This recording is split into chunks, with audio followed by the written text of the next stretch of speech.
Sarah Miller se tenait dans sa petite clinique rurale vide, fixant le dernier avis d'expulsion.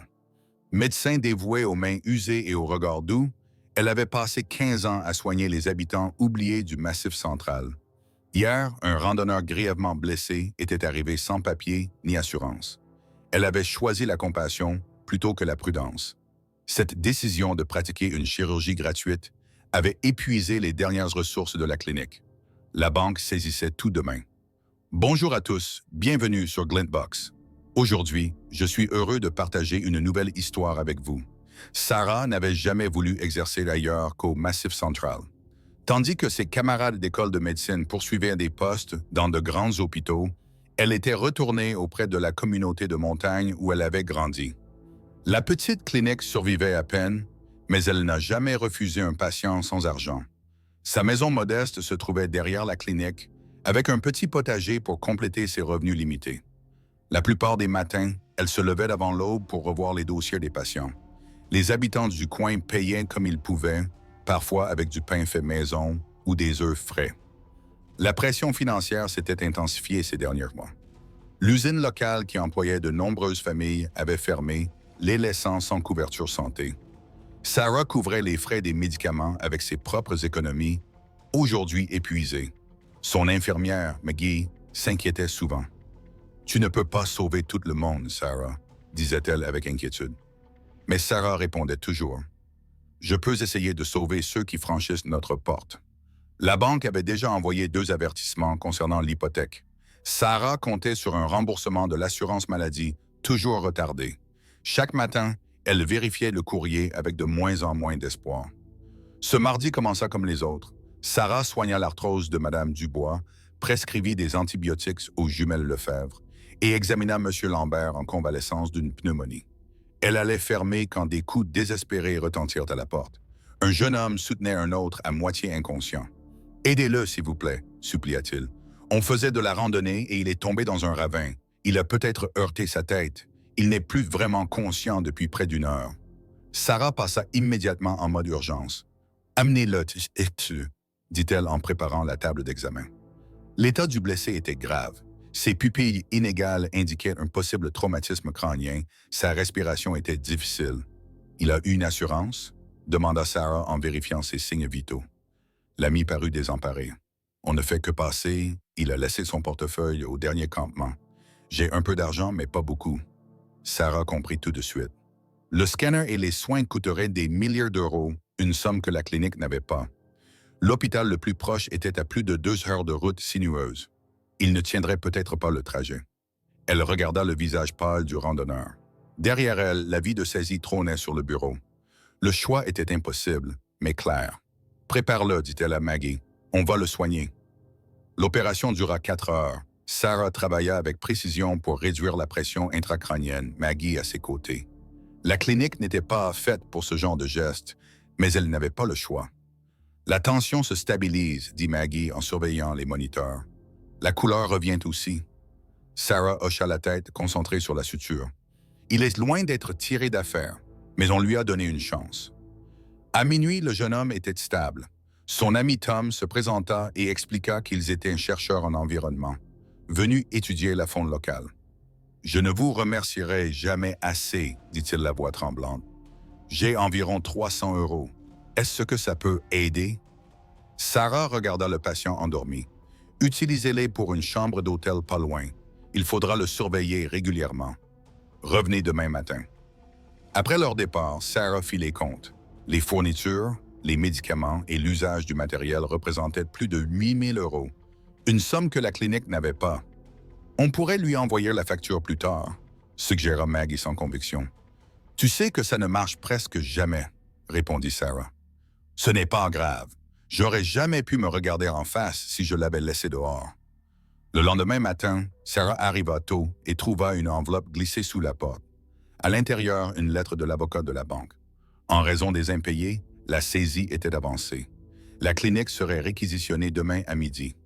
Sarah s'effondra sur sa chaise, la lettre tremblant dans ses mains. « 15 ans, » murmura-t-elle dans la pièce vide. « Tous ces patients, où iront-ils maintenant? » Elle appela Maggie pour l'informer. « Je suis tellement désolée, » dit Maggie. « Ce n'est pas juste. Tu lui as sauvé la vie. Et je le referai sans hésiter, répondit Sarah avec fermeté. Commence à appeler les patients. On doit organiser leur transfert chez le Dr. Wilson à Claret. C'est loin, mais il est compétent. Cet après-midi-là, Sarah commença à ranger les dossiers. Tom revint avec le randonneur McCall pour un contrôle. McCall était conscient, mais faible. Le gonflement a diminué, nota Sarah en l'examinant. Il te faudra des soins spécialisés, mais le danger immédiat est passé. Dr. Miller, dit Michael lentement. Tom m'a raconté. Je ne sais pas comment vous remercier. Sarah esquissa un sourire fatigué. Concentre-toi sur ta guérison. Une fois partie, elle reprit l'emballage du matériel.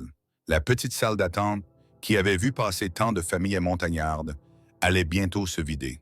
15 ans de service se terminaient sans honneur, juste par la faillite. Cette nuit-là, Sarah ne dormit pas. Assise sur sa balancelle, elle contemplait la clinique éclairée par la lune.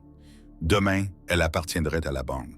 Toute une vie effacée pour avoir choisi de sauver un inconnu. J'ai fait le bon choix, se dit-elle. La médecine, ce n'est pas une question d'argent. Mais à l'approche de l'aube, elle ne put retenir les larmes. Sarah se réveilla au bruit de véhicules dehors. L'horloge affichait 7h15. La banque ne devait pas arriver avant midi. Elle s'habilla rapidement et sortit sur le perron, stupéfaite par ce qu'elle vit. Une file de SUV blancs avec plaques gouvernementales occupait l'allée. Des hommes et femmes en tenue professionnelle déchargeaient du matériel. Une ambulance était garée non loin, moteur allumé, gyrophare éteint. « Que se passe-t-il » demanda Sarah à une femme qui semblait coordonner le tout. La femme se retourna, une tablette à la main. « Dr. Miller, je suis Lisa Chen du ministère de la Santé et de la Solidarité. Nous devons vous parler d'urgence. » Le ventre de Sarah se serra. « Si c'est à propos de la clinique, je sais qu'on l'a saisie aujourd'hui. J'ai juste besoin de quelques heures de plus pour... » « Ce n'est pas au sujet de la saisie, » l'interrompit Lisa. « C'est à propos du randonneur que vous avez soigné hier, Michael Stevens. » Sarah fronça les sourcils. « Il va bien? Son état s'est aggravé. Il va très bien, grâce à vous. Mais il faut qu'on parle à l'intérieur. » Dans son petit bureau, Lisa s'assit en face de Sarah. Deux hommes en costume attendaient près de la porte. « Dr. Miller, l'homme que vous avez opéré n'était pas un simple randonneur, » expliqua Lisa. Michael Stevens est le secrétaire adjoint du ministère de la Santé. Il était en mission discrète pour évaluer l'accès aux soins en milieu rural. La mâchoire de Sarah se décrocha. Secrétaire adjoint, mais son ami a dit qu'ils étaient chercheurs environnementaux. C'était une couverture nécessaire. Le secrétaire préfère visiter les structures médicales sans prévenir, ni traitement spécial. Sarah avait du mal à comprendre. « Et maintenant, je ne peux toujours pas rembourser les hypothèques. La banque arrive à midi. » Lisa glissa une chemise sur le bureau. « C'est pour cela que nous sommes là. Le secrétaire Stevens a été profondément marqué par vos soins.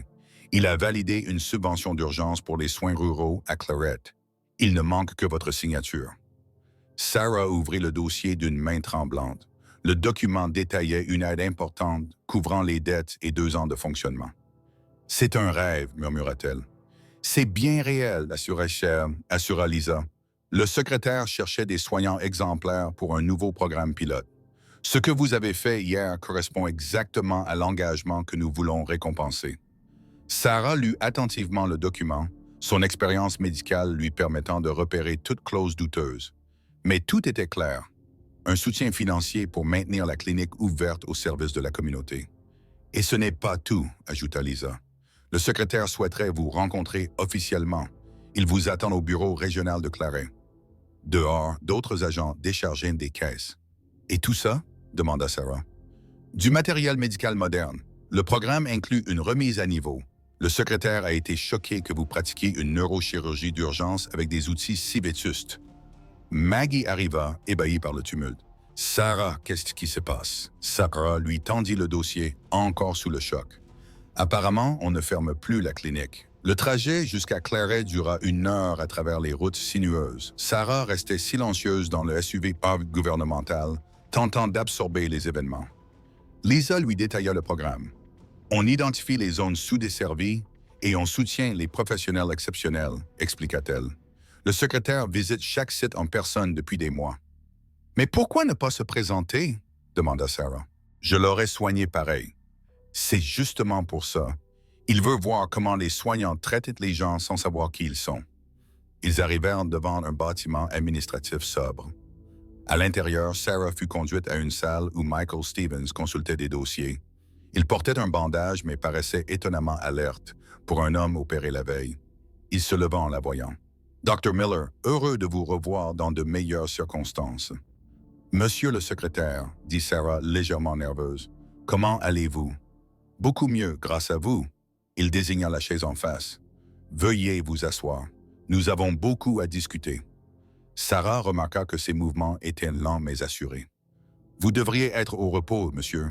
Les traumatismes crâniens exigent... » « J'ai été examiné de fond en comble, » la rassura-t-il. « Votre intervention d'urgence m'a sauvé la vie. Le neurochirurgien qui m'a vu ce matin a salué votre travail. » Sarah s'assit, les mains croisées sur ses genoux. « Je n'ai fait que mon devoir. »« C'est justement ce qui rend vos actes si remarquables, » répondit Michael. « Vous avez fait votre devoir en sachant que cela vous coûterait tout. La banque allait saisir vos locaux et vous avez quand même choisi de me sauver. Je ne pouvais pas vous laisser mourir.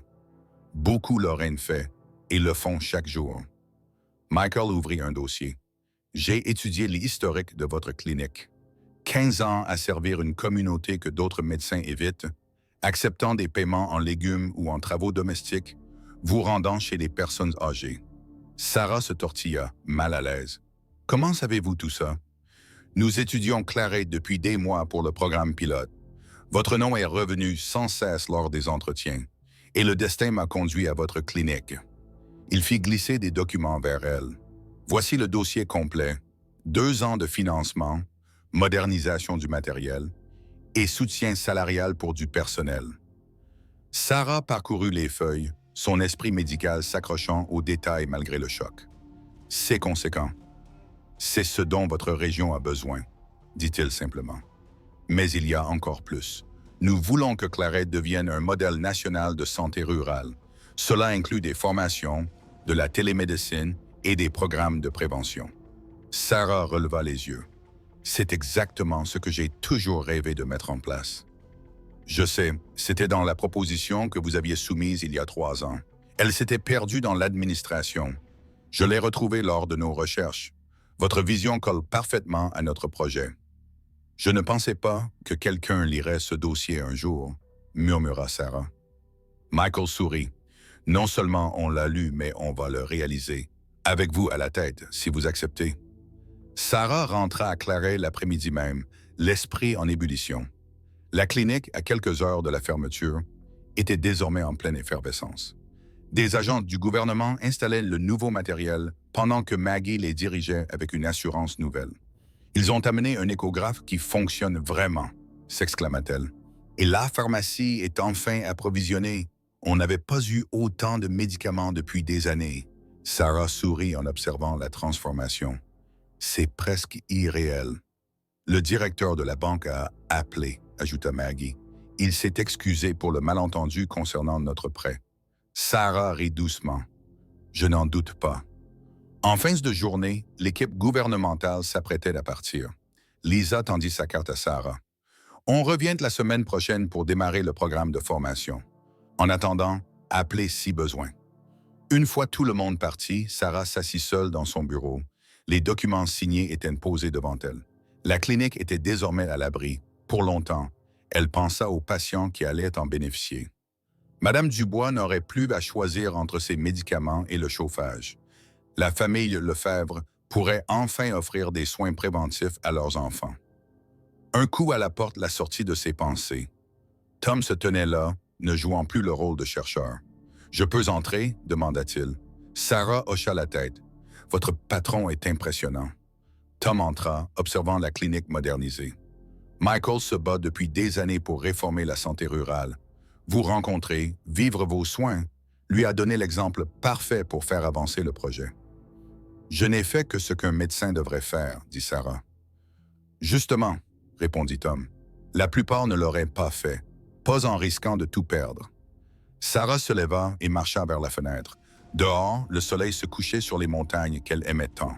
« Je n'ai jamais voulu exercer ailleurs, » Ces gens sont ma famille. Michael m'a chargé de vous transmettre un message, dit Tom. Le programme pilote cherche un directeur. Quelqu'un qui comprend la santé rurale non pas en théorie, mais par l'expérience. Il veut vous proposer ce poste. Sarah se retourna, surprise. Moi? Mais ma place est ici. Le poste est à temps partiel. Vous aiderez à mettre en place des programmes similaires ailleurs, tout en continuant à diriger cette clinique. Votre expérience pourra aider de nombreuses autres zones rurales. Sarah réfléchit à cette proposition inattendue. Il me faudrait engager un autre médecin. C'était prévu dans le financement. Vous allez construire bien plus qu'une clinique. Vous créerez un modèle qui pourrait transformer la santé rurale dans tout le pays. 3 mois plus tard, Sarah se tenait dans le nouveau centre médical de Claret. Ce qui n'était qu'une clinique en difficulté abritait désormais un service d'urgence, des installations de télémédecine et des programmes de prévention. Le Dr. James Chen, un jeune médecin passionné par la médecine rurale, avait rejoint l'équipe. La salle d'attente était remplie de visages familiers. Madame Dubois tricotait en attendant son rendez-vous. Monsieur Lambert discutait avec la mère des jumelles Lefebvre. Dr. Miller, l'appela la nouvelle secrétaire. Votre réunion avec le secrétaire commence dans 10 minutes. Sarah acquiesça, rassemblant ses notes pour la visioconférence. Elle allait présenter le modèle de Claret à des responsables souhaitant le reproduire ailleurs. En traversant le couloir, elle passa devant une photo encadrée. Sarah et le secrétaire Stevens lors de l'inauguration officielle. En dessous, une plaque simple disait « Parfois, faire ce qui est juste, même si cela semble tout perdre, vous rend bien plus que vous n'auriez imaginé. » Sarah s'arrêta pour toucher doucement la plaque. Une chirurgie d'urgence qui avait failli tout lui coûter avait offert à sa communauté les soins qu'elle méritait. Pas un miracle, juste un retour inattendu d'un monde qui, parfois, reconnaît et récompense le vrai sacrifice. « Dr. Miller », lança Maggie depuis la porte. « Ils vous attendent. » Sarah sourit. « Montrons-leur ce que la santé rurale peut vraiment être. » Aimez cette histoire? Appuyez sur « J'aime » et abonnez-vous à Glenbox. Dites-nous en un mot ce que vous a inspiré ce récit.